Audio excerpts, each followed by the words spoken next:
Hi everyone, welcome back to another table topic practice video. And in today's video, let me get the random table topic for today. The table topic for today is what characteristics make an ideal hero and why? What characteristics make an ideal hero and why?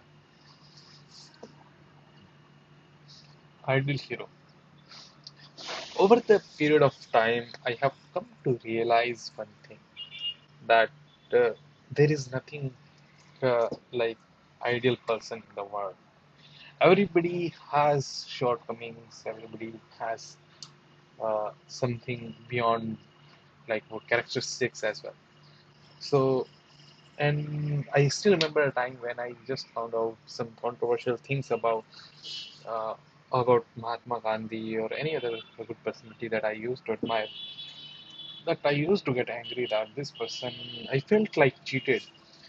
But then I was discussing with someone, and that friend told me about that we should be able to appreciate the person for its value, not entirely that person. We should not judge that person.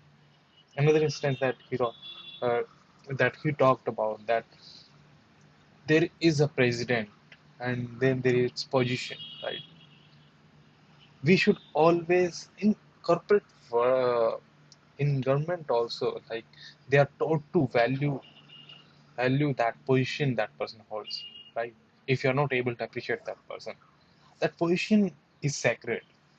So, in the same way, I have come to realize that although we strive to do be ideal, but whenever we think of ideal, in my opinion, it's very hard to find.